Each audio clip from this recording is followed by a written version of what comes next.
দেখুন দর্শক, মাত্র আড়াই মাসে এই ভুট্টার গাছ কত বড় হয়ে গেছে।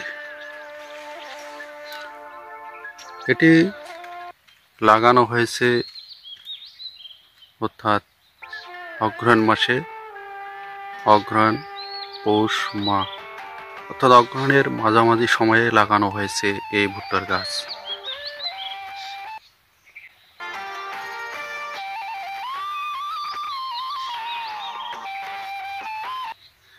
এই আড়াই মাসের মধ্যে এই ভুট্টার গাছে মাত্র একবার পানি সেচ দেওয়া হয়েছে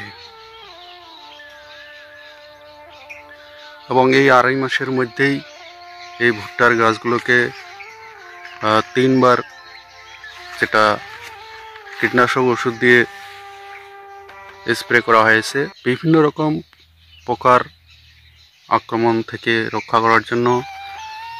বিভিন্ন ধরনের কীটনাশক ওষুধ প্রয়োগ করা হয়েছে এই ভুট্টা গাছে এবং জমির উর্বরতা শক্তি এবং জমির গুণ বেশি থাকার কারণে এই ভুট্টার গাছ আড়াই মাসে এত বড় হয়েছে।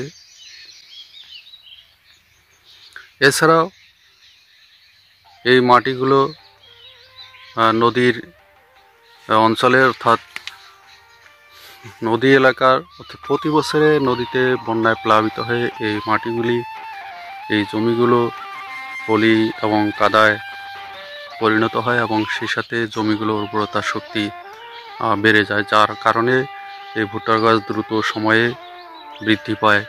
দর্শক, এটি আমাদের ভুট্টা অর্থাৎ আমাদের নিজের ক্ষেতের মধ্যে এই ভুট্টাগুলো পিছনে অর্থাৎ ভুট্টার ক্ষেতের পিছনে অনেক পরিশ্রম করা হয়েছে, যার কারণে এই পরিশ্রমের বিনিময়ে এতটুকু হয়েছে।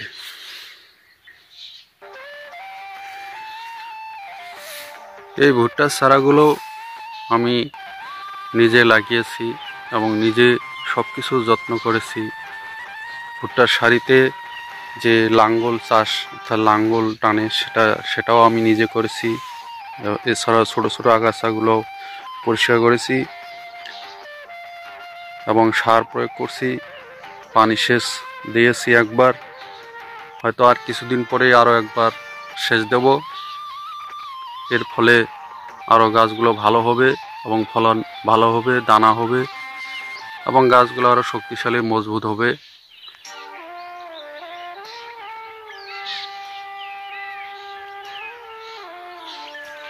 দর্শক দেখুন, এই গাছটি অলরেডি মোচা বের হয়েছে, হয়তো অল্প কয়েকদিনের মধ্যে এটি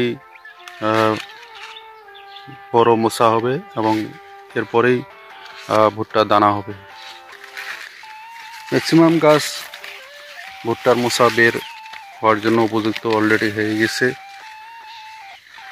তো আশা করা যায় এই ভুট্টা গতবারের চেয়ে এবার খুব ভালো ফলন হবে।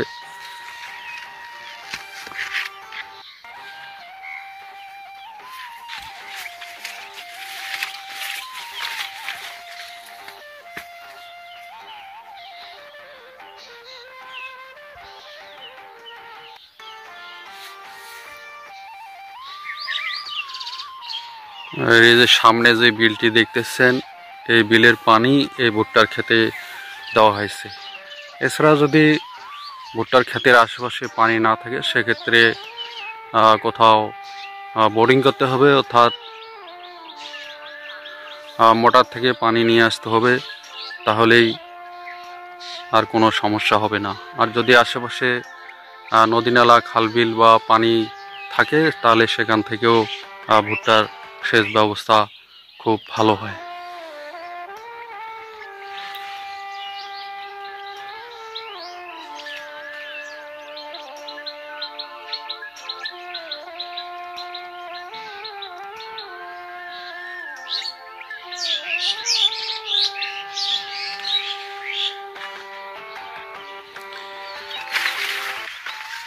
দর্শক, এই যে সামনের জায়গাটি দেখতেছেন, এটি গত বছরের বন্যায় এটি ভেঙে যায় এবং ভেঙে যাওয়ার কারণে আবাদি জমিগুলো নষ্ট হয়ে যায়, কিন্তু এবছর আর সেটি আবাদ করা হয়নি।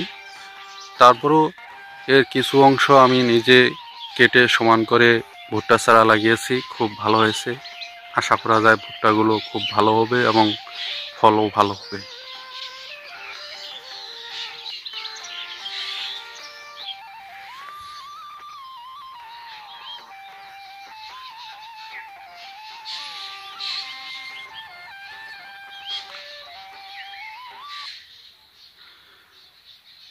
কিছু কিছু ক্ষেতে ছাগল গরু রক্ষা করার জন্য, অর্থাৎ ছাগল গরু যাতে সেই ক্ষেতগুলো না খায় সেই জন্য এরকম নেট দেওয়া যায়, অথবা বাঁশের বেড়া দিয়েও সেটাকে রক্ষা করা যায়।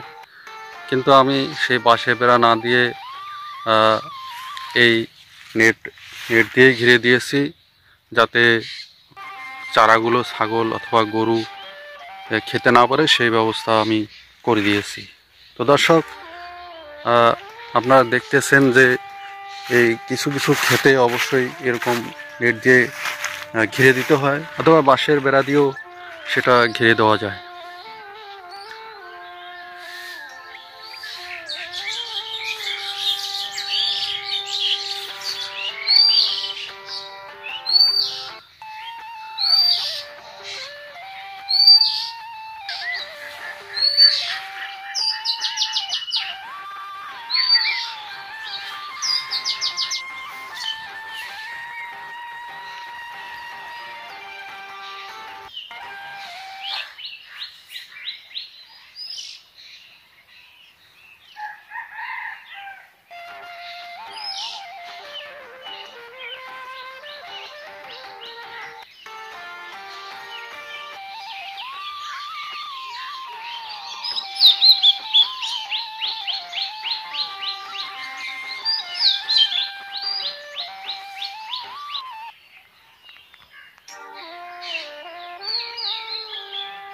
দর্শক, আজকে আমি প্রচণ্ড শীতের মাঝেও আমার ভুট্টার ক্ষেত খামার দেখতে এসেছি।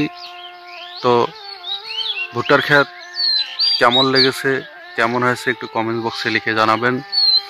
আর ভুট্টা যখন মোচা থেকে ভুট্টা পুরোপুরি যখন হবে, ভুট্টা পুরোপুরি মোচা হবে, তখন আমি আরও একটি ভিডিও বানাবো। তখন এই ভিডিওটি দেখতে পাবেন ভুট্টার মোচা কেমন হয়েছে, ভুট্টার দানা কেমন হয়েছে, সে বিষয়ে পরবর্তীতে আমি ভিডিওর মাধ্যমে আপনাদেরকে জানিয়ে দেব। সবাই ভালো থাকুন, সুস্থ থাকুন, নিরাপদে থাকুন। ধন্যবাদ সবাইকে।